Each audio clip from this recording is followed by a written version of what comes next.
সময় যখন হবে, সে বয়স হোক আর বয়স না হোক, যেতে তোমার হবে। এই সব তত্ত্ব শুনে এখনকার দিনে শহুরে যারা মানুষ, যারা নিজেদেরকে খুব দামি মনে করে, আপডেটেড মনে করে, আমরা কীর্তন করি তো আমাদেরকে ব্যাকডেটেড মনে করে। উল্টো পাল্টা বুড়োদের সব জমস্কার বলছে, আমরা ব্যাকডেটেড। আর তারা দিন রাত অখাদ্য কুখাদ্য খেয়ে বেড়াচ্ছে আর অশান্তি করে বেড়াচ্ছে, তারা খুব আপডেটেড। হ্যাঁ, এইসব কথা সব বড় বড় কথা আমাদের বলবে না। জানো আমার টাকার পরিমাণ জানো কত? হিসেব করলে খুল খুঁজে পাবে না। আমার 4খানা ছেলে। হ্যাঁ, একটা ছেলে মাসে 5 লাখ টাকা ইনকাম করে, আর একটা ছেলে মাসে 10 লাখ টাকা, আর একটা ছেলে 17 লাখ টাকা ইনকাম করে, আর একটা ছেলে মাসে 55 লাখ টাকা ইনকাম করে। এইবার হিসেব করে দেখো ক কোটি টাকার মালিক আমি হয়েছে কি তাতে? বলে বাবা তুমি এই যে হিসেবটা দিচ্ছ আমার কাছে 5 লাখ 10 লাখ 17 55, এই যে লাখ টাকার হিসেব আমাদের দিলে, সব লাখ টাকার হিসেব হেরে যাবে যেদিন সময়টা আসবে। আজও পর্যন্ত কোনো দেবতা, কোনো অসুর, কোনো বড় বড় ধনী ব্যক্তি তারা মৃত্যুকে জয় করতে পারেনি, আর কখনো পারবে না। স্বয়ং ভগবান কৃষ্ণ তিনিও পর্যন্ত প্রকৃতির নিয়ম রক্ষা করে গেছে। আর তুমি তো সামান্য মানুষ। দ্বারা সুতো যারে আপনা বলিছ, দ্বারা সুতো যারে আপনা বলিছ, এরা সকলই নিমের পিতা।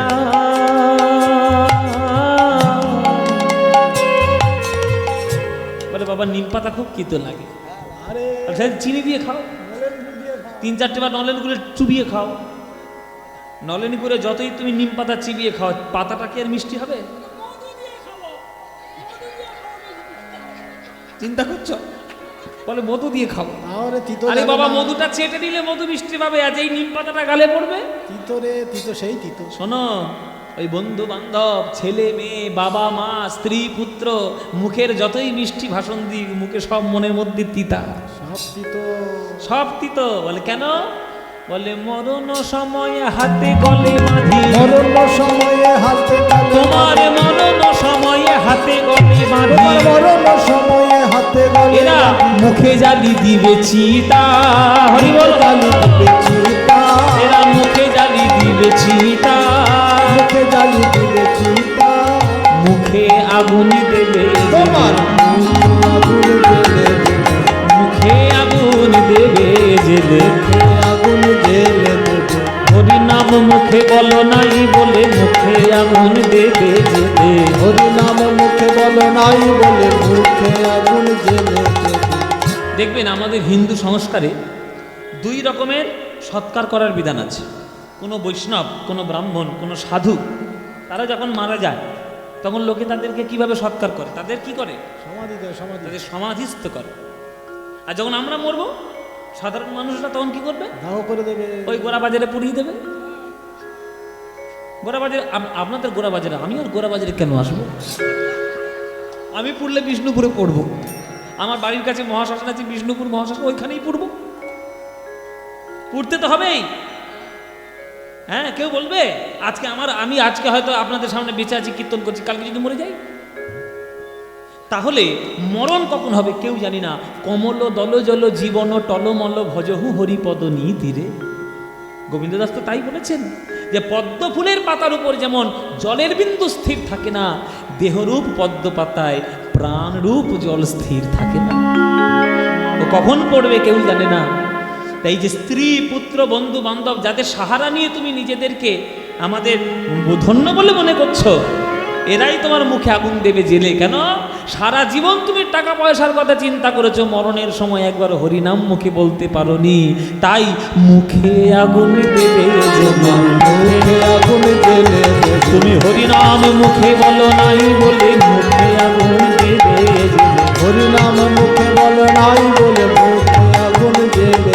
তুমি হরিনাম মুখে বলো নাই বলে, হরি হরি হরি বলে, হরিনাম মুখে বলো নাই বলে, খুশি খুশি খুশি বলে, হরিনাম মুখে বলো নাই বলে, রাধে রাধে রাধে বলে, মুখে আগুন দেবে জেলে, মুখে আগুন দেবে জেলে।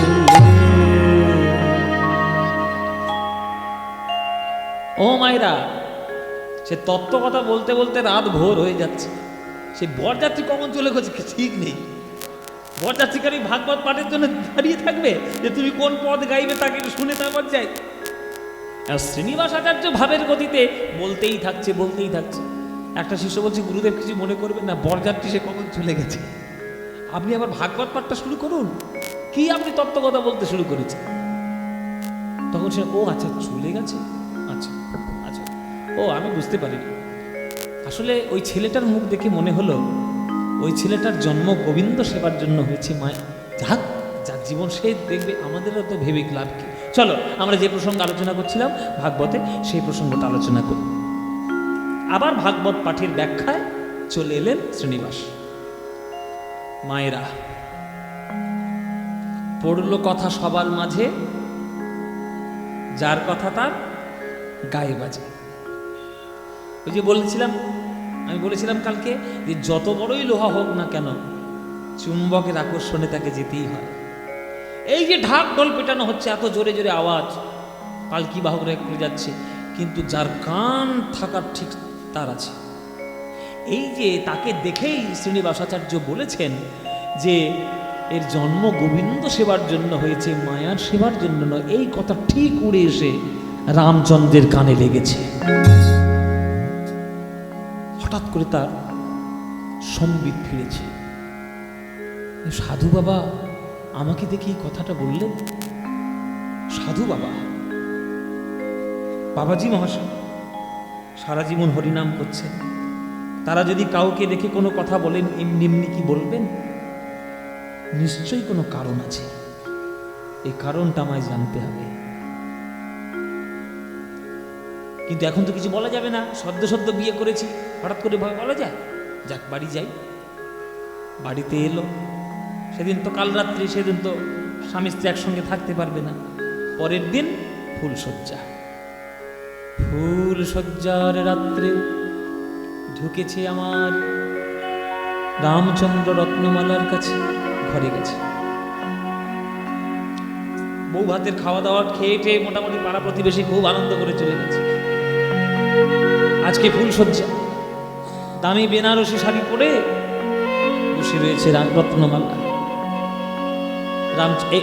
এই যে জায়গাটা, এই যে প্রসঙ্গটা এবার বলছি, মায়েরা খুব মন দিয়ে শুনবেন। মানুষের জীবনের পরিবর্তনের জায়গাটা এই, কখন কোন দিক দিয়ে কে ঘুরবে কোনো ঠিক নেই। রত্নমালার কাছে গেছে। রত্নমালা, তোমার কোনো অসুবিধা হচ্ছে না তো? না স্বামী, কোনো অসুবিধা নেই। আমার পরিবারের সদস্যদের তোমার ভালো লেগেছে তো? অজানা অপরিচিত প্রথম একটু তো অসুবিধা হবেই। স্বামী, তোমার মতো স্বামী পেয়েছি, দেবতার মতো, এত শ্রদ্ধেয়, এত গুরুজন, তোমার দাদুকে পেয়েছি। আর আমার কি দুঃখ থাকবে স্বামী, আমি অত্যন্ত সুখী। বেশ বেশ বেশ, আমার মনটা শান্তি হলো। তুমি তো আমার স্ত্রী, স্ত্রীর কাছে মনের কথা না বললেই বলবো কার কাছে?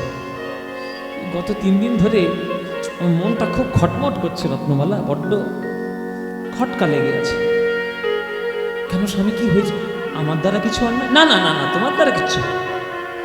আচ্ছা রত্নমালা, তোমার মনে আছে আমরা যখন বিবাহ করে ফিরছিলাম পালকিতে করে, আর সেই যে জাজিগ্রাম, ওখানে একজন সাধু ভাগবত পাঠ করছিল, আর আমাদের আওয়াজে তার ভাগবত পাঠ বন্ধ হয়ে গেল। ওই সাধুকে তোমার মনে আছে? রত্নমালা বলছি, দেখো স্বামী, কিছু মনে করো না, বিয়ে যখন থেকে হয়েছে আমি তো তোমার দিকেই তাকিয়ে আছি, অন্য কোনো দিকে মনে নেই। আচ্ছা ঠিক আছে। কেন স্বামী, সাধু কি কোনো খারাপ কথা কিছু বলেছে? না না, আমি কি করে বুঝবো খারাপ কথা কি ভালো কথা?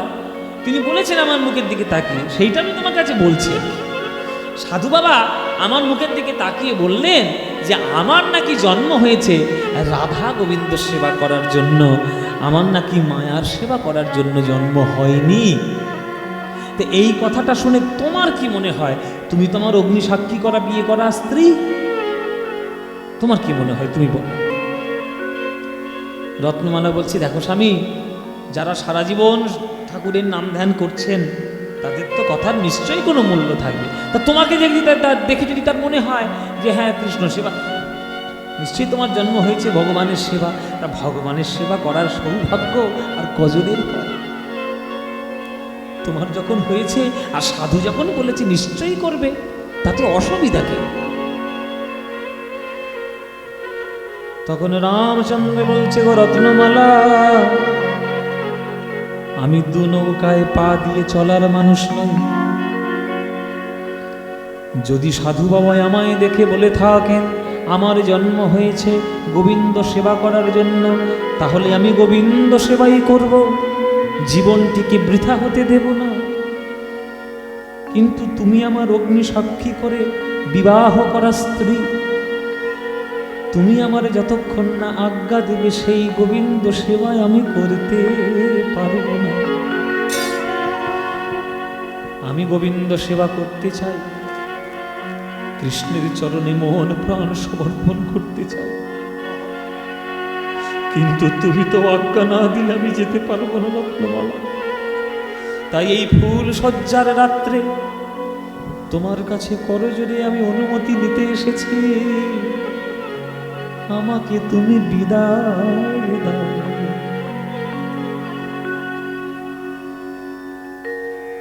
কত আশা আকাঙ্ক্ষা নিয়ে একটা মেয়ে এসেছে, সংসার করবে, আর ফুল সজ্জার রাত্রে যদি এই কথা তার স্বামীর কাছ থেকে সে শুনে, বলো মায়েরা তোমরা সহ্য করতে পারবে? রত্নমালা স্বামীর চরণটি জড়িয়ে ধরলেন, স্বামী তুমি কি বলছো? আজ আমাদের প্রথম পরিচয়ের রাত, আমি তোমাকে চিনলামই না, জানলামই না, আর তুমি একটা সাধুর কথা শুনে সে আজ আমার থেকে তুমি বিদায় নিতে এসছো। না স্বামী, এই নিশীতে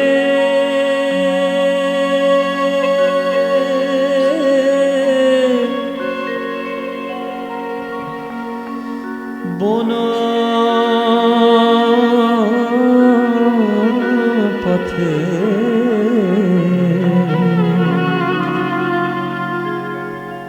যেতে যেতে দেব না,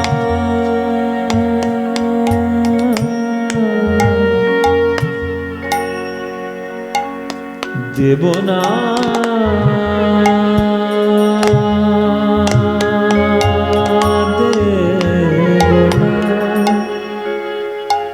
দেব না, দেব না, যেতে তোমার দেব না। বাহ, ভাবুন শুধু আপনারা, শুধু লীলা শুনলে হবে না, পরিস্থিতিটা চিন্তা করুন যে কি অবস্থা হচ্ছে সেখানে। একটা নব দম্পতির নব পরিচয়ের রাত, সেখানে স্বামী বিদায় চাইছে যে সংসারের মোহমায়ের মধ্যে তুমি আমাকে টেনো না, তুমি যেটা বলবে সেটাই করব। তুমি যদি বলো সংসার করতে, মন দিয়ে সংসার করব, আর তুমি যদি বলো কৃষ্ণ নাম করতে, আমি মন দিয়ে কৃষ্ণ সেবা করব। কিন্তু কোনোটাকে কারোর সঙ্গে আমি জড়াবো না, মিশাবো না। কোন স্ত্রী পারবে ওই রাত্রে তাকে বিদায় দিতে? রত্নমালা বলছে, স্বামী তুমি কি মনে করছো, তোমার কোনটা ধর্ম? রামচন্দ্র বলছে, কৃষ্ণ সেবা করাই আমার ধর্ম। সাধু যখন বলেছে সেটাই তো গুরুত্ব দেওয়া উচিত। তখন রত্নমালা এই গান গাইছে, দেব না,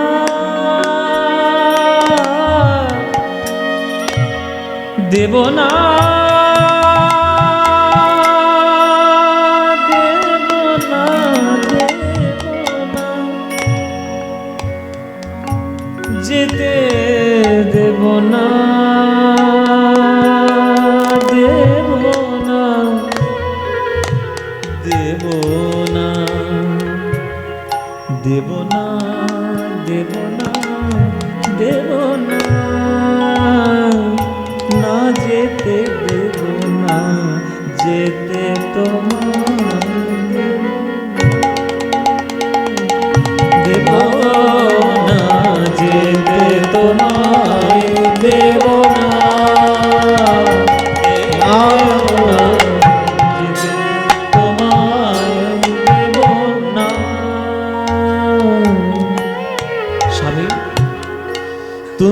শোনো শোনো না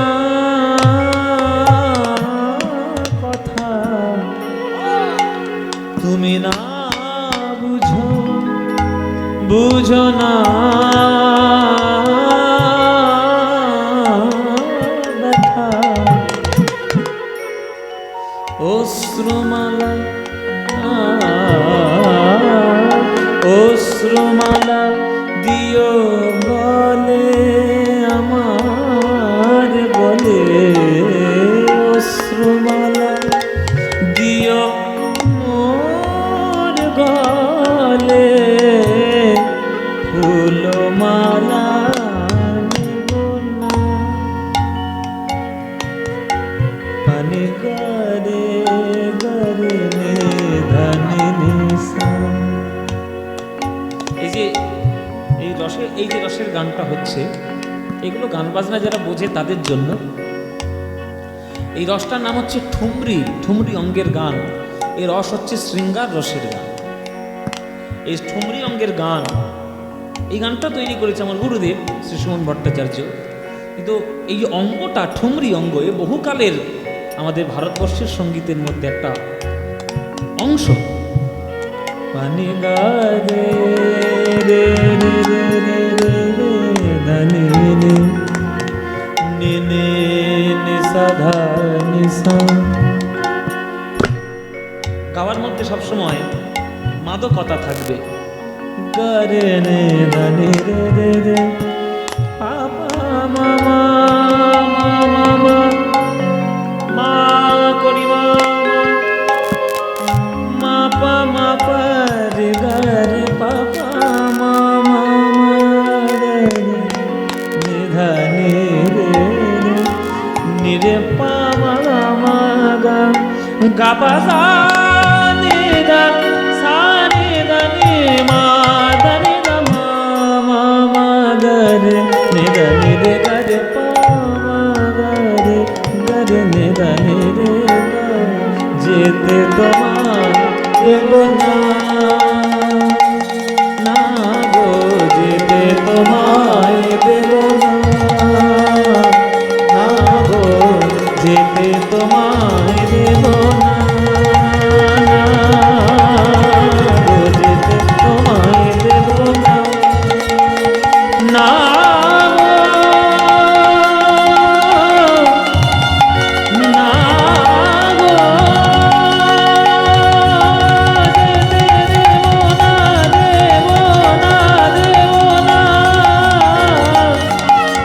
যেতে দেব না, যেতে দেব না, দেব না গো, যেতে তোমায় দেব না না গো, যেতে তোমায় দেব না, যেতে তোমায় দেব না,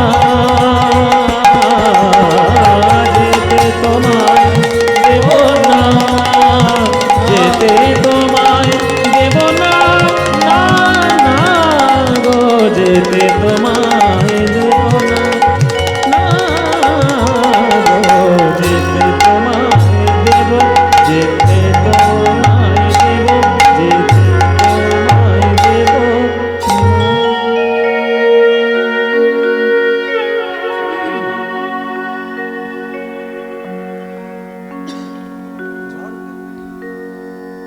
চলে গেল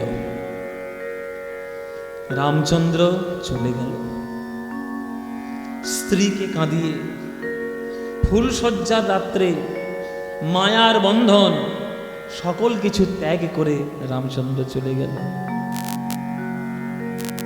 কোথায় গেল? যাজিগ্রামে। যে আমাকে বলেছে এই কথা, তার কাছে প্রশ্ন করতে হবে যে আপনি আমাকে দেখে কেন বললেন এই কথা। রাত্রে গৃহ ত্যাগ করেছে, ভোরবেলা বাড়ি এসেছে। তখন শ্রীনিবাস আচার্য আহ্নিক করবে বলে, ভোরের স্নান করবে বলে আশ্রম থেকে আর বাইরে পা দিয়েছে। যেই পাটা দিয়েছে মনে হচ্ছে পাটা কেউ জড়িয়ে ধরেছে, জড়িয়ে ধরেছে। কি বাবা তুই এই পা জড়িয়ে ধরলি কেন? কি তুই? গুরুদেব আমায় চিনতে পারছেন না? সেই আপনি ভাগবত পাঠ করছিলেন আর বরযাত্রী যাচ্ছিল, পালকির মধ্যে যে বর বসেছিল সেইটা আমি। শ্রীনিবাস আচার্য বলছে, হ্যাঁ এই তো সেই মুখটা, তুই কেন এসছিস বাবা? আপনি আমায় যে দেখে বললেন আমার নাকি গোবিন্দ সেবা করার জন্য জন্ম হয়েছে। কেন বললেন? শ্রীনিবাস আচার্য বলছে, আজকে তোর ফুলসজ্জা না? হ্যাঁ গুরুদেব। তাহলে ফুলসজ্জার রাত্রে স্ত্রীকে পরিত্যাগ করে আমার কাছে যখন চলে আসতে পেরেছিস, বুঝতে পারছিস না তোর মধ্যে কেন কৃষ্ণ নামের বীজ হবে? আমি বলেছি নিতাই গৌর প্রেমানন্দ হরি বল। যার মায়ার বন্ধন ছিন্ন হয় তার একদিনেই হয়, যার হবার নয় সারা জীবনেও হবার নয়। ওগো শ্রী গুরু বৈষ্ণব তুহার চরণ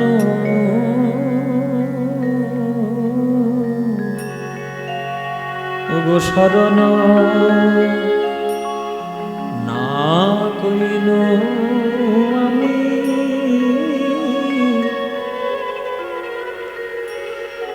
বিষয় কঠিন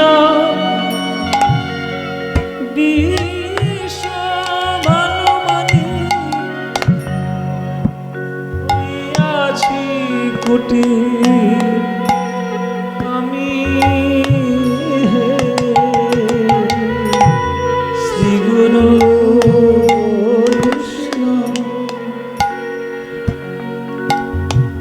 গুরুদেব আপনার চরণে হাজির হয়েছে।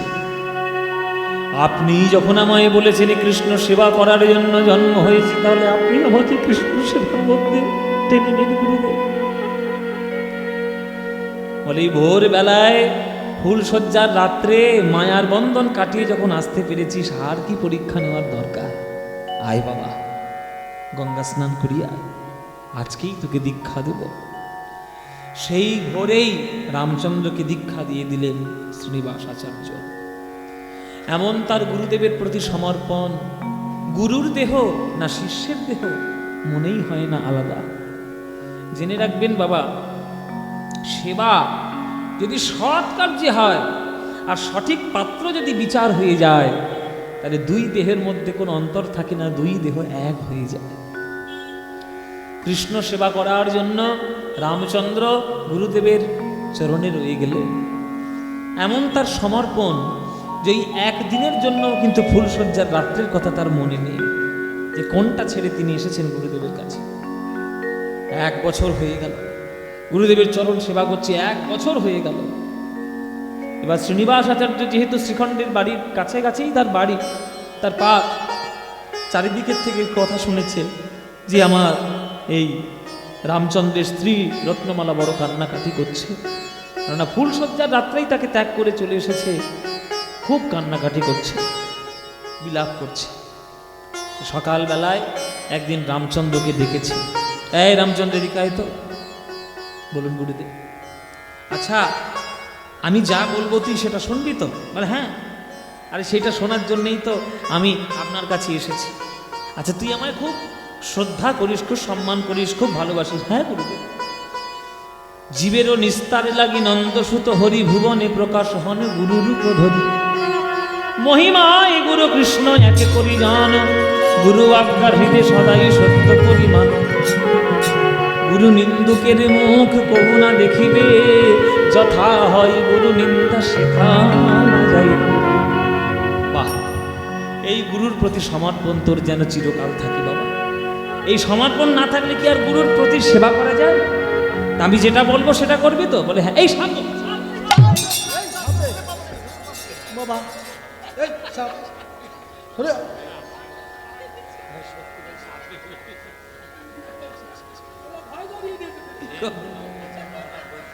হয়েছে কথা কথা বলতে বলতে হঠাৎ করে শ্রীনিবাস কথা বলতে বলতে সাপ সাপ সাপ সাপ বলেছে। সাপ সাপ বলেছে, ওরে বাপরে, রামচন্দ্র তো লাফিয়ে পড়েছে।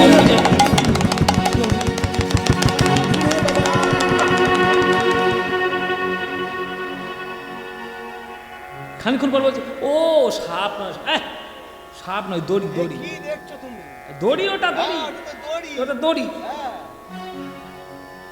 শ্রীনিবাস বলছে, দড়ি রে রামচন্দ্র, দড়ি, অত কাঁপিস না, দড়ি ওটা। ও দড়ি, ও বাবা, আপনি ভয় ধরিয়ে দিয়েছিলেন। হ্যাঁ, এই যে মা যেমন ভয় পেল, মনে আবার আরেকটু হলে হার্ট অ্যাটাক করতো। বলে, গুরুদেব এইভাবে কেউ ভয় দেখায়? শ্রীনিবাস আচার্য বলছে, আচ্ছা রামচন্দ্র, আমি ভয়ে দেখাই না, আমি তোকে একটা কাজ করেছি। কি কাজ করেছেন? বলে, আচ্ছা এই যে আমি তোকে বললাম সাপ, তুই তো একবার ভয়ে কেঁপে কেঁপে অস্থির হয়ে দূরে সরে গিয়ে লাভ মেরে পড়েছিস 100 হাত দূরে। তা তুই কি জানতিস না ওখানে দড়ি পড়ে আছে?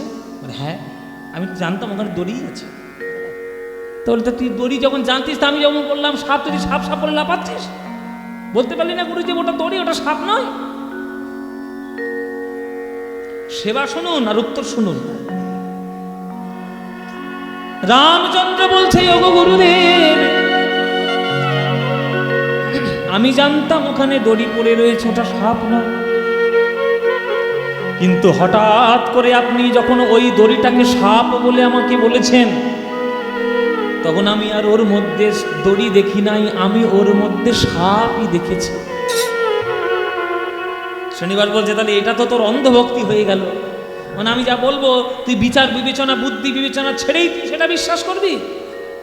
তোর তো বলা উচিত ছিল যে ওটা দড়ি, ওটা সাপ নয়। তখন রামচন্দ্র বলছে, গুরুদেব, আজ যদি আপনার কথা মান্যতা না দিয়ে, আমি যদি আমার বিচার বুদ্ধি দিয়ে ওই দড়িটাকে দড়ি বলি, সাপ মনে করতে না পারি, তাহলে যেদিন আপনি আমার বুকে নারায়ণ শিলা প্রদান করবেন, সেদিন আমার বিবেচনা দিয়ে তখন আমি বলবো, গুরুদেব এটা তো আর নারায়ণ নয়, এটা তো একটা পাথরের টুকরো।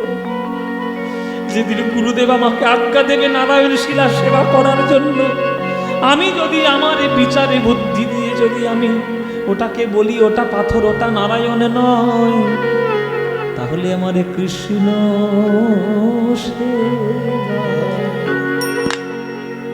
হবে না গো। হরি বল, হরি বল, হরি বল। হবে না ওই গুরু বাক্যে মর্যাদা না দিয়ে আমার কৃষ্ণ সেবা আমার হবে না। ওই গুরু বাক্যে মর্যাদা না দিয়ে আমার কৃষ্ণ সেবা হবে না। দেখলেন, এই হচ্ছে দর্শন। যে আজকে আপনি দড়িটাকে সাপ বলেছেন, আমি যদি সাপটা মনে না করি, তাহলে কালকে আমাকে আমার বুকে নারায়ণ শিলা দিলে তখন আমি আমার বিচার বলবে, বুদ্ধি বলবে ওটা তো পাথর, তখন আমি কি তাকে নারায়ণ মনে করতে পারবো? তখন কি আমি তাকে পূর্ণ সেবা করতে পারবো? তাহলে গুরুর প্রতি কতটা শ্রদ্ধা রাখলে এই শ্রদ্ধাটা রাখা যায়। তাই আমি এই দড়িটার মধ্যে সাপ দেখেছি, এমন কথা যেই বলেছে শ্রীনিবাস বুকের মধ্যে জড়িয়ে ধরেছে। ধন্য করে দিলি জীবন আমার জন্য, রামচন্দ্র ধন্য করে দিল। এইরকম দর্শন না হলে বাহ। তাহলে আমি যেটা বলবো তুই সেটাই শুনবি তো? হ্যাঁ গুরুদেব, তাহলে আমার কথা শোন। আজ এক রাত্রির জন্য শ্রীখণ্ডে ফিরে যা, স্ত্রীর কাছে যা। তোর স্ত্রী খুব কান্নাকাটি করছে। আমি সাধু হতে পারি, আমি বাবাজি হতে পারি, কিন্তু আমি তো অমানুষ নই। আমিও তো মানুষ, যা স্ত্রীর মনোবাসনা পূর্ণ করে আয়। স্ত্রীর কাছে এসেছে, গুরু বলেছে, স্ত্রীর কাছে এসেছে। 1 বছর পর রত্নমালা স্বামীর সন্ধান পেয়েছে। এসো স্বামী, আমার মনের কথা জানার জন্য তুমি আজ আমার কাছে ফিরে এসেছো। রামচন্দ্র বলছে, রত্নমালা, আমি তো তোমার জন্য ফিরিনি, আমার গুরুদেব আজ্ঞা করেছে তোমার সঙ্গে আজ একটা রাত্রি কাটিয়ে যেতে, তাই আমি তোমার কাছে এসেছি। জানো আমার গুরুদেব কেমন? আমার গুরুদেব হচ্ছে পরশমণি। লোহার মধ্যে পরশমণি ছুঁয়ে দিলে সে যেমন সোনা হয়ে যায়। আমার গুরুদেবের চরণ যে একবার ছুঁইবে, যত বড়ই অভক্ত হোক না কেন, সে কৃষ্ণ ভক্ততে রূপান্তরিত হবে। প্রভু মোর শ্রীনিবাস, পুরাইলে মনের আশ, তুয়া বিনা গতি নাহি আর হে, তুয়া বিনা গতি নাহি আর রে। ওগো আমি আছি নো মায়ার কীট, আমায় বড়ই লাগিত মিঠ, দেখাইলা অমিয়ার ধার হে, দেখাইলা অমিয়ার ধার রে। জীবের নিস্তার লাগি নন্দসুত হরি, জীবের নিস্তার লাগি নন্দসুত হরি, ভুবনে প্রকাশ হন গুরু রূপ ধরি, ভুবনে প্রকাশ হন গুরু রূপ ধরি। ওগো মহিমায় গুরু কৃষ্ণ এক করি জানো, মহিমায় গুরু কৃষ্ণ এক করি জানো, গুরু আজ্ঞা হৃদে সদাই সত্য করি মানো, ওই গুরু আজ্ঞা হৃদে সদাই সত্য করি মানো। গুরু রূপে ভগবান, গুরু রূপে ভগবান, ও শিষ্যের করে পরিত্রাণ, গুরু রূপে ভগবান, শিষ্যের করে পরিত্রাণ, গুরু রূপে ভগবান। ওগো গুরু নিন্দুকের মুখ কভু না দেখিবে, গুরু নিন্দুকের মুখ কভু না দেখিবে, যথা হয় গুরু নিন্দা সেথা না যাইবে। কথা হয় গুরু নিন্দা সেটা না যাইবে। জানো রত্নমালা, একটা গোবরের পোকা আর একটা মধু মানে মৌমাছি, দুজনের মধ্যে বন্ধুত্ব। গোবরের পোকা বলছে, তুই কি খাস? মৌমাছি মৌমাছি বলছে, আমি কি খাই পরে বলবো, তুই কি খাস আগে বল। বলে, আমি গোবর খাই। গোবর খাই? আচ্ছা, খাস গোবর, আবার বুক ফুলিয়ে বলছিস? যেটা খাস সেটা বিষ্ঠা, এটা গরুর বিষ্ঠা। গোবরের পোকা বলছে, তুই কি খাস? বলে, আমি খাই মধু।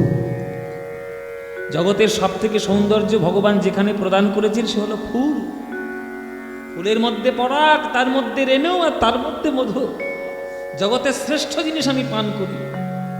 যতই ল্যাবরেটরি তৈরি হয়ে যাক বাবা, মধু তৈরি করতে পারবে ল্যাবরেটরিতে? ওটার জন্য এই মৌমাছিরই দরকার। মৌমাছি যতদিন না থাকবে ওই মধু তোমরা পাবে না। আবার কি, মৌমাছির বমিটাই তো মধু। চিন্তা করো, তা সে কোন কুলে জন্ম নিয়েছে, কোন ভাগ্য তার, যে সে ফুলের থেকে পরাগ রেণু বয়ে নিয়ে আসছে আর সেটাই বমন করে মধুরূপে বার করছে, আর সেই মধুটা দিয়েই গোবিন্দ চরণে গোবিন্দ সেবা হয়ে যাচ্ছে। তার ভাগ্যের বলিহারি যায়। তাহলে মৌমাছি এসে বলছে, তুই যে গোবর, তুই যে বিষ্ঠা খাস। তখন গোবরের পোকা বলছে, তাহলে আমাকে একটু মধু খাওয়াতে পারবি ভাই? কোনো ভাগ্যক্রমে কোনো মৌমাছি যদি গোবরের পোকার মুখে যদি একবার মধুর স্বাদ লাগিয়ে দেয়, তার কি আর গোবর খাওয়ার ইচ্ছা হবে? হবে বাবা? গোবর খাওয়ার ইচ্ছা হবে না, সে তখন মধুই খাবে। আমার গুরুদেব হচ্ছে সেই মৌমাছি, আর আমরা গোবরে পোকা সংসারী জীব। কোনো মৌমাছির মুখ থেকে, মানে সৎগুরুর মুখ থেকে যদি হরিনামামৃত মধু পান করে নেওয়া যায় জগতের গোবরে, আর আমাদের কখনো রুচি থাকবে না। গুরু রূপে ভগবান, আমার গুরু রূপে ভগবান, শিষ্যের করে পরিত্রাণ, গুরু রূপে ভগবান, ওই শিষ্যের করে পরিত্রাণ, গুরু রূপে ভগবান। আমার আমার গুরু এই, আমার গুরু ওই, আমার গুরু তাই, আমার গুরু ওই, হ্যানা তেনা এই ওই ওই গল্প করতে করতে রাত শেষ। মানে রত্নমালারও যে কিছু কথা থাকতে পারে বা তারও যে কিছু বক্তব্য থাকতে পারে সেটা রামচন্দ্রের খেয়াল নেই। আর যার মন যেমন, হ্যাঁ, যার যেমন মন, যার যেমন মতি তার তেমনি গতি, আর যার যেমন ভাব তার তেমন লাভ। কেননা কোনো বাহ্যিক সম্পর্ক তৈরি করবে বলে তার রামচন্দ্র আসেনি, তাই তার মন তার দিকে নেই। ভোর হয়ে গেছে, বা যেই ভোর হয়ে গেছে পূর্ব দিকে সূর্য লাভ মেরে পড়েছে খাট থেকে নিচে। বিদায় দাও রত্নমালা। রত্না বলছে, স্বামী দাঁড়াও, তুমি তো তোমার কথা বলেই গেলে, আমার কথা তো শুনলে না। বড় আশা নিয়ে সিঁথিতে সিঁদুর দিয়ে অগ্নিকে সাক্ষী করে তোমার স্ত্রী হয়ে এসেছে। তোমার দাদু আমায় আশীর্বাদ করে দেখতে গিয়ে বলেছিল, সহধর্মিণী হইও মা। আমি চেষ্টা করেছি, কিন্তু আমি তো রমণী, আমারও তো কিছু স্বাদ আল্লাহ থাকতে পারে। আমি জানি আজকে তুমি যখন যাচ্ছ আর কখনোই আমার কাছে ফিরবে না, তাহলে আমি সারা জীবন কাটাবো কিভাবে? আমাকে তুমি সন্তান প্রদান করে যাও। রামচন্দ্র বলছে, রত্নমালা, এ কথা তুমি যদি ফুলশয্যার দিন রাত্রে বলতে, তাহলে হয়তো আমার দ্বারা কিছু করা সম্ভব ছিল। কেননা তখনও আমি আমার দেহকে গুরুদেবের চরণে সমর্পণ করিনি, তখন দেহ আমার মায়ার দেহ ছিল। কিন্তু এখন এই দেহ গুরুদেবের চরণের দাস। এখন আমার দেহ দিয়ে কোনো রকম কোনো সন্তান আমি তোমায় প্রদান করতে পারবো না, কারণ এটা আমার দেহ নয়, গুরুদেবের দেহ। তবে সন্তান কি শুধু নিজ দেহ থেকেই হয়? মাতৃত্ব অনুভব যদি তোমার হৃদয়ে থাকে, তাহলে রাস্তার পুরানো ছেলেকেও তুমি ছেলে বলে পালন করতে পারো। সন্তান তোমার দরকার, আমি সন্তান তোমায় দিয়ে যাচ্ছি। জানো রত্নমালা, আমি যখন 7-8 বছর বয়স আমার বাবা মারা যান, আমার মা সুনন্দা দেবী তখন গর্ভবতী, আমার ছোট ভাই গোবিন্দ মায়ের গর্ভে। ছোটবেলা থেকে বাবার স্নেহ সে পাইনি, আর আমার বাবা চলে গেছিল বলে আমার মা সুনন্দা দেবীও বেশি দিন বেঁচে থাকেনি। সুনন্দা দেবীও তাড়াতাড়ি মারা গেছিলেন। আমরা মানুষ হয়েছি দাদুর কোলে, তাই আমার ছোট ভাইটা মায়ের স্নেহ পাইনি, বাবার স্নেহও পাইনি। সন্তান যদি তোমার নেওয়ার হয়, আমার এই ভাইটাকে তোমার কোলে তুলে দিও। আমার ভাইটিকে তুমি একটু মানুষ করে দিও। এক গর্ভের সন্তান যেহেতু, ও আমার অংশ বলেই তুমি চিনো, তোমার সন্তান বলেই তুমি ওকে মানুষ করো। ও যত বড় হবে, তুমি মা হয়ে তুমি তার থেকে আরো বড় হবে। আজ থেকে আমি আমার ভাইকে সন্তান রূপে তোমার কোলে দিয়ে দেব। সেই ছোট্ট গোবিন্দকে তুলে দিল মায় রত্নমালার কোলে। এমন সতী সাধ্যী রত্নমালা, স্বামীর ধর্মে সহধর্মিণী, দেওরকে সন্তান রূপে কোলে তুলে নিলেন। দায় দায়িত্ব সব কিছু রত্নমালা গ্রহণ করলেন। বলো মায়ের, এখনকার দিনের মেয়ে কেউ পারবে? পারবে? ভাই ভাই থাকলেই হয়, মেয়েটা এসে চেষ্টা করবে যে কি করে বিচ্ছেদটা করা যায় তাড়াতাড়ি, ভাগটা করলে তবে জমিটা বেশি পাবো। সবার মানসিকতা এক নয়। কেউ একান্নবর্তীতেও থাকতে ভালোবাসে, আবার কেউ ভিন্নবর্তী হয়েও থাকতে ভালোবাসে। কিন্তু দেওরকে সন্তান রূপে কোলে তুলে নিয়ে পুত্র সম মানুষ করা, এ সবার ভাগ্যে হয় না। সেই দিন থেকে গোবিন্দ জানতো, আমার মা সুনন্দাই আমাদের রত্নমালা দেবী। সুনন্দা দেবীর গর্ভে আমি জন্ম নিয়েছি ঠিক কথা, কিন্তু মা আমার রত্নমালা। রত্নমালার কোলে বড় হয়েছিল গোবিন্দ দাস, আর ওই মায়ের কোলে বড় হয়েছিল বলেই পরবর্তীকালে ওই ভক্তির স্থানান্তরিত হয়ে কালী ভক্ত থেকে, শাক্ত ভক্ত থেকে বৈষ্ণব হয়ে গেলেন। আর এই বিশ্ব ব্রহ্মাণ্ডে বৈষ্ণব পদকর্তাদের মধ্যে এক শ্রেষ্ঠ পদকর্তা গোবিন্দ দাস নাম। কোলে তুলে দিয়ে সে স্ত্রীর ইচ্ছা পূরণ করে চলে এলেন আবার রামচন্দ্র গুরুদেবের কাছে। গুরুদেব, এই মনোবাসনা পূর্ণ করেছিস? হ্যাঁ গুরুদেব। বেশ, তাহলে তো চিন্তাই রইল না। আমাকে গায়ে তেল মাখিয়ে দে তো, ওই রান্নাঘরে তেল আছে, যা তেলটা নিয়ে আমার গায়ে মাখিয়ে দে, আমি একটু স্নান করতে যাবো, আহ্নিক করবো। তেল মাখাতে গেছে, তেল, গরম তেল, হ্যাঁ মাখাতে গেছে গুরুদেবের অঙ্গ সেবা করবে বলে। যেই মাখাতে গেছে হাত ধরেছে সে নরোত্তম। দাঁড়া রামচন্দ্র, কোথায় গেছিলিস? বলে আমি বাড়িতে গেছিলাম স্ত্রীর কাছে। কেন গেছিলিস? এই যে গুরুদেব বলেছিল এক রাত কাটাতে। বাহ, লজ্জা করে না তো? ওই অপবিত্র দেহ নিয়ে তুই গুরুদেবের অঙ্গে তেল মাখাবি? বেরোন এখান থেকে। ছি ছি ছি ছি রামচন্দ্র, তুই একজন বৈষ্ণব, তোর এই অপবিত্র কাজটি করতে তোর মনে একবার লাগলো না?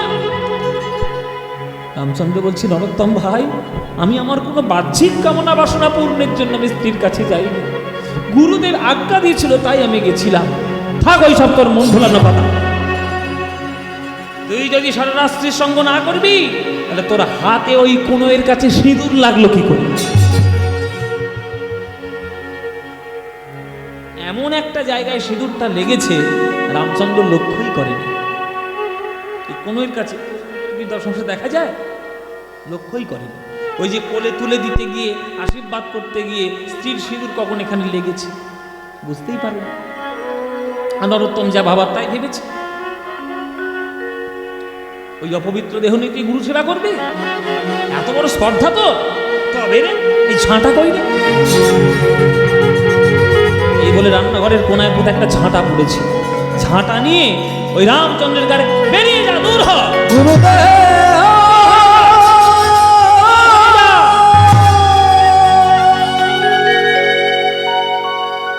ঝাঁটার আঘাত করেছে।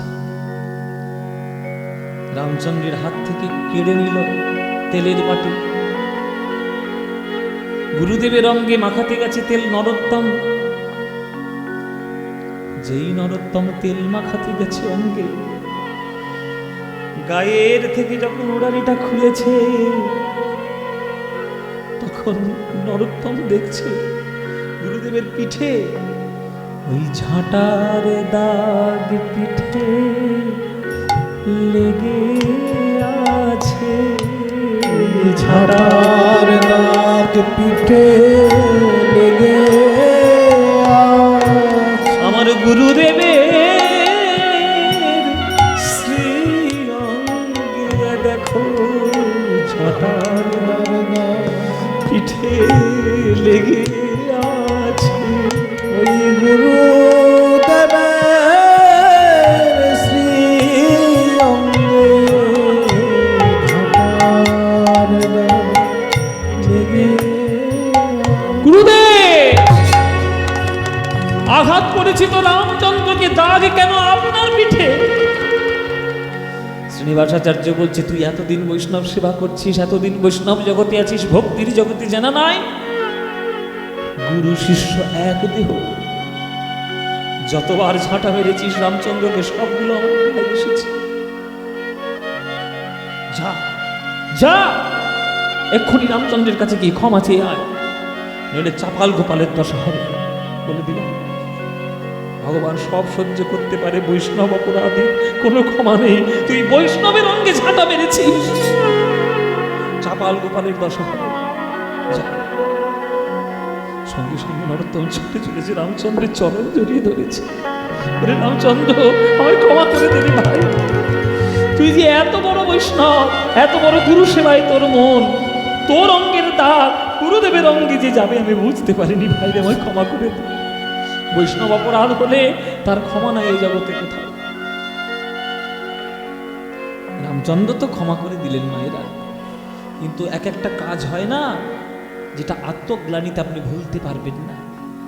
আত্মগ্লানিতে ভুগছে নরোত্তম। কি করছে?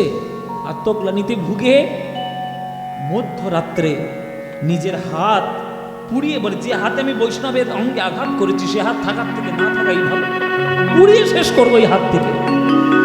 এই বলে যখন সবাই ঘুমিয়ে পড়েছে আশ্রমে, মধ্যরাত্রে এক শীতের সময় সবাই ঘুমাচ্ছে, আর উনানের মধ্যে গিয়ে হাত ঢুকিয়ে দিয়েছে নরোত্তম। যেই ঢুকিয়ে দিয়েছে হাতটি উনানের মধ্যে, অমনি গুরুদেবের আশ্রম থেকে আওয়াজ আছে, চলে গেল, চলে গেল, চলে গেল, চলে গেল, চলে গেল, চলে গেল। এবার সব শিষ্যরা ধর্মর করে উঠে বলছে, এই গুরুদেব, সবাই ছুটে গেছে। দেখছে শ্রীনিবাসের হাতের মধ্যে দগদগে ফোসকা পড়ে আছে। গুরুদেব, আপনি তো ঘুমাচ্ছিলেন, আপনার হাতে ফোসকা এলো কি করে? শ্রীনিবাস বলছে, শিগগিরি যা, রান্নাঘরে যা, রান্নাঘরে যা, দেখ নরোত্তম কি করছে, রান্নাঘরে যা, আমার নরোত্তম, তাড়াতাড়ি যা। সবাই গিয়ে দেখছে নরোত্তম উনানের মধ্যে হাত ঢুকিয়ে বসে আছে, টেনে বার করে দিয়েছে। কি করছিস নরোত্তম? উনুনের মধ্যে হাত ঢুকিয়েছিস, নিজের অপরাধের শাস্তি নিবি বলে, দেখ গুরুদেবের তুই কি করেছিস। নরোত্তম ছুটে এসে দেখছে গুরুদেবের হাতে ফোসকা। রামচন্দ্রও ছুটে এসছে। শ্রীনিবাস আচার্য বলছে, এ দেশে বিচার নাই বাপ রে বাপ, এ দেশে বিচার নাই বাপ রে বাপ, ওগো এ দেশে বিচার নাই বাপ রে বাপ, এ দেশে বিচার নাই বাপ রে বাপ। এরা দিনে মারে ঝাঁটা দিয়ে, রাতে পোড়ায় হাত, দিনে মারে ঝাঁটা দিয়ে, রাতে পোড়ায় হাত, এরা দিনে মারে ঝাঁটা দিয়ে, রাতে পোড়ায় হাত, দিনে মারে ঝাঁটা দিয়ে, রাতে পোড়ায়। রামচন্দ্র নরোত্তমকে জড়িয়ে ধরলেন শ্রীনিবাস। ওরে নরোত্তম, নিজের অঙ্গজাত সন্তান হলেও সন্তান, আর পালন যাকে করব সেও সন্তান। রামচন্দ্র আমার কাছে দীক্ষা নিয়েছে, তুই আমার কাছে শিক্ষা নিয়েছিস, কিন্তু তোরা দুজনেই তো আমার সন্তান সম শিষ্য। তুই কি করে ভাবলি যে রামচন্দ্রের আঘাতটা আমার অঙ্গে আসবে আর তোর আঘাত আমার অঙ্গে আসবে না? রামচন্দ্র নরোত্তম দুজনেই চরণে পড়েছে। গুরু শিষ্যের মহামিলন হলো ওই জাজিক গ্রামে। আপনারা অনেক তীর্থধামে ঘুরে ঘুরে বেড়ান, একবার দয়া করে জাজিক গ্রামে যাবেন। জাজিক গ্রামে কথা লেখা আছে, আমি তো দর্শন করে এসেছি। এই যখন আপনাদের এই মুর্শিদাবাদের, হ্যাঁ গোবিন্দ ঠিক নিয়ে যাবে ইচ্ছে থাকলে, একদম সব জায়গায় যাবে। আমি যখন এই বেলডাঙ্গায় গান করতে এসেছিলাম, তখন শ্রীনিবাস আচার্যের পাটবাড়ি থেকে অনেক ভক্তরা এসেছিল। এসে বলছে, বাবা তুমি এই পালাটা, মানে আমাদের প্রভুর জীবনী তুমি আসরে গাও, এই জীবনী শুনে এখন আমাদের পাটবাড়িতে এখন অনেক ভক্ত আসে। তারা আমাকে ধন্যবাদ জানাতেছে। আমি আমাকে ধন্যবাদ কি বলছেন, পাগল নাকি? এ তো প্রভুর কৃপা। তিনি আমার মুখ থেকে বলিয়েছেন, গুরুদেবের কাছ থেকে লীলা সংগ্রহ করেছি, গুরুদেবের কাছ থেকে শিখেছি, তাই গেয়েছি। তাতে যদি দু পাঁচটা মানুষের মনে পরিবর্তন হয়, তারা যদি প্রভুর পাটবাড়িতে দর্শন করতে আসে, তাদেরই মঙ্গল, আমার কিছু না। তাই প্রভুর কৃপা, প্রভুর আশীর্বাদ আপনারা মাথায় নেবেন। কাটোয়ায় পার করে একবার জাজিক গ্রামে ঘুরে আসবেন। শ্রীনিবাস আচার্যের পাটবাড়ি, শ্রীনিবাস আচার্য মহাপ্রভুর দ্বিতীয় স্বরূপ তাকে ধরা হয়। যেমন দেখতে মহাপ্রভুর মতো, তেমন তার কার্যকলাপও মহাপ্রভুর মতো। তাই সেই শ্রীনিবাস, সেই রামচন্দ্র, সেই নরোত্তমের গুরু এবং শিষ্যের মহামিলন ঘটল ওই জাজিক গ্রামে। এইরকম রামচন্দ্রের মতো যদি আপনারা গুরু সেবা করতে পারেন, সৎ গুরু, আমি অসৎ গুরু বলছি না। এখন কাকে আপনি সৎগুরু বলবেন আর কাকে অসৎ, এখন বড় ধন্দ। এখন কোন যে কাকে যে কি ধরবেন, সবাই একেবারে ফাঁক পেতে বসে রয়েছে। তা আমার যাই হোক, আপনি সৎগুরুর চরণাশ্রয় করবেন, গোবিন্দ সেবা করবেন। সেই রামচন্দ্রের লীলা, শ্রীনিবাস আচার্যের প্রভু তার লীলা আজকের আমরা এইখানেই রক্ষা করলাম, এইখানে আমরা সমাপ্ত করলাম। আপনারা আরও আসবেন, কীর্তন শ্রবণ করবেন। জয় নিতাই। আর যাওয়ার সময় আমরা ভজন, আমরা কীর্তন, নাম কীর্তন গাইতে গাইতে আজকের আমরা বিদায় নেব। চলো প্রেমানন্দে মেতে হরি বলো। হরি নামের বন্যা যে এলো